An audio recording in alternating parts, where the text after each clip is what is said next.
Bismillahirrahmanirrahim. Assalamualaikum warahmatullahi wabarakatuh. Waalaikumsalam warahmatullahi wabarakatuh. Bagaimana kabarnya anak-anak, sehat? Alhamdulillah sehat. Alhamdulillah ya sehat. Nah, sebelum memulai pembelajaran, Ibu akan mengabsen kalian terlebih dahulu. Ada yang tidak berangkat? Berangkat semua. Berangkat semua. Untuk memulai pembelajaran, alangkah baiknya kita berdoa menurut agama dan kepercayaan masing-masing. Berdoa dimulai. Selesai. Nah, Ibu akan mereview pembelajaran pada minggu lalu. Minggu lalu kita mempelajari tentang apa? Salat berjamaah. Iya, kita telah mempelajari tentang sholat berjamaah, tentang tata cara sholat berjamaah, ada juga fungsinya, manfaatnya, dan lain sebagainya. Nah, minggu ini Ibu ada gambar. Ada yang tahu ini gambar tentang apa?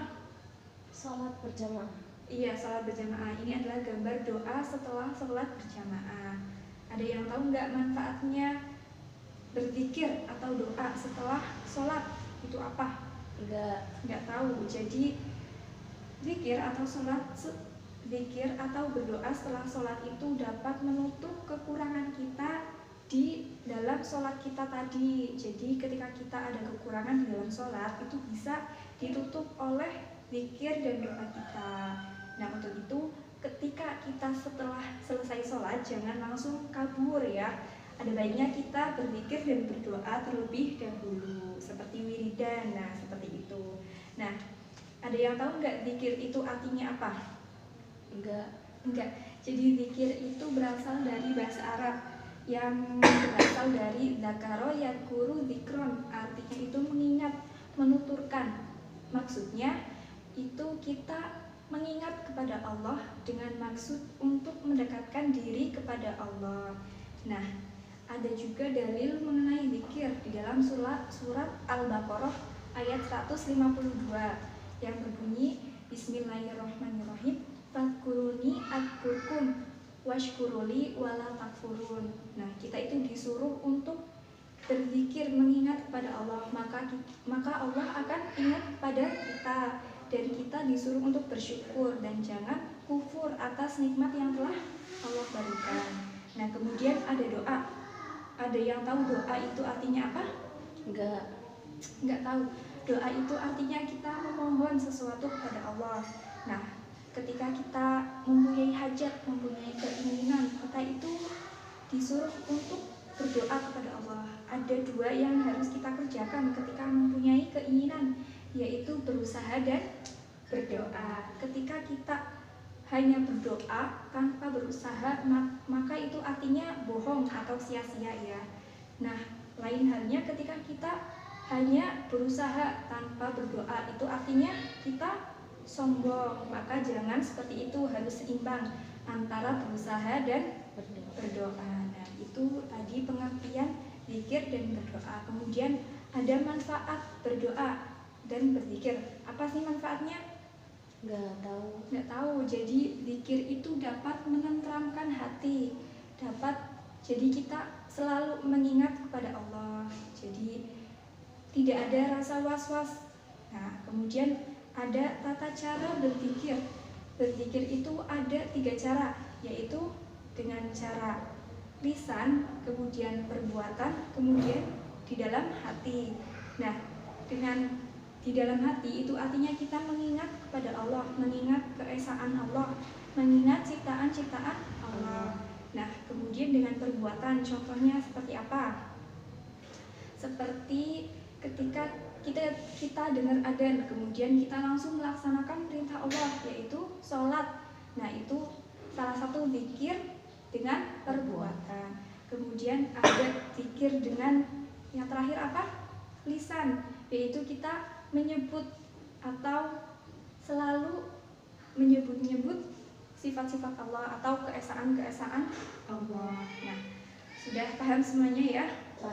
Paham. Kemudian kalian disuruh untuk mencari di berbagai informasi tentang adab berdoa atau ya adab berdoa.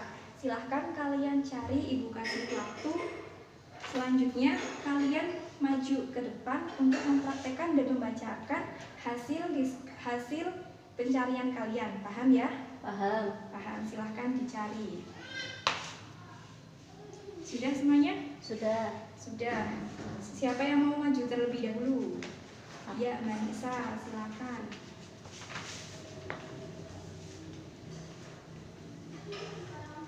Ada berdoa. 1. Menghadap kiblat. Ya, Dua. yang pertama jadi menghadap kiblat terlebih dahulu. Kemudian yang kedua Mengangkat kedua tangan. mengangkat kedua tangan seperti ini ya. Kemudian Memulai dengan membaca istighfar, memuji Allah dan sholawat. 4. Bersikap tawadhu. 5. Disertai dengan hati yang khusyuk. 6. Menyederhanakan suara. Terus tidak terburu-buru. Dimulai dari mendoakan diri sendiri, keluarga, anak, dan lain-lain. sudah silakan dulu. Nah, tadi sudah dipaparkan oleh Mbak Nisa adab berdoa yang baik. Ada yang pertama menghadap kiblat, kemudian mengangkat kedua tangan, kemudian memelankan suara ketika kita berdoa atau memohon kepada Allah. Kemudian apalagi? Tidak terburu-buru. Kemudian dimulai dengan memuji Allah. Biasanya ketika kita selesai sholat, kita membaca hamdalah terlebih dahulu atau bersolawat terlebih dahulu kepada Nabi Muhammad SAW. Nah, kemudian apalagi? Tidak terburu-buru. Tidak terburu-buru. Terus Disertai dengan hati yang khusyuk. iya, jadi disertai dengan hati yang khusyuk.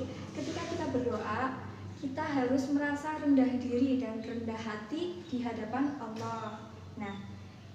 Nah itu, ketika kita berdoa, hendaknya kita memohon dengan benar-benar kepada Allah Subhanahu wa Ta'ala.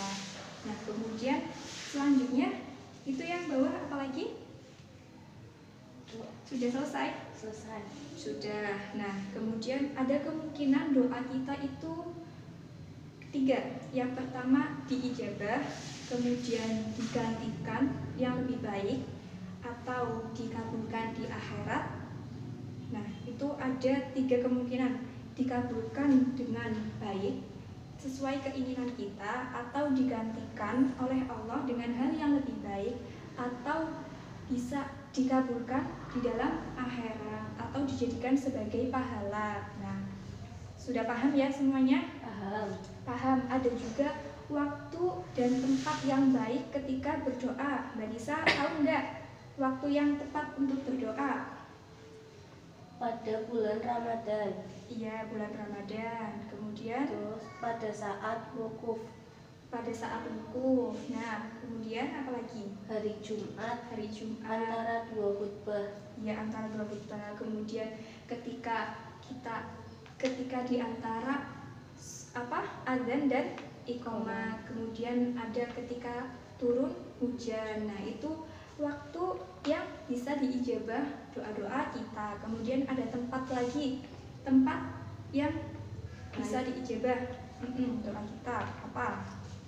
Untuk melihat Ka'bah. Waktu melihat Ka'bah. Kemudian ketika sedang tawaf. Kemudian apalagi? Di sisi sumur Zam-Zam. Iya, di sisi sumur Zam-Zam juga baik ketika kita haji ya, insya Allah, amin. Semoga doa diijabah. Nah, sudah paham ya semuanya? Paham. Kemudian minggu depan kita akan membahas evaluasi tentang pembelajaran pada pagi hari ini. Nah, setelah itu kita akan koreksi bersama-sama evaluasi yang telah dikerjakan. Berarti tugasnya adalah kalian mengerjakan di buku siswa tugas-tugasnya. Paham ya? Paham. Paham. Nah, Ibu akhiri sampai di sini. Wassalamualaikum warahmatullahi wabarakatuh. Waalaikumsalam warahmatullahi wabarakatuh. Sebelumnya kita membaca hamdalah bersama-sama. Alhamdulillah. Akhiri wassalamualaikum warahmatullahi wabarakatuh. Waalaikumsalam warahmatullahi wabarakatuh.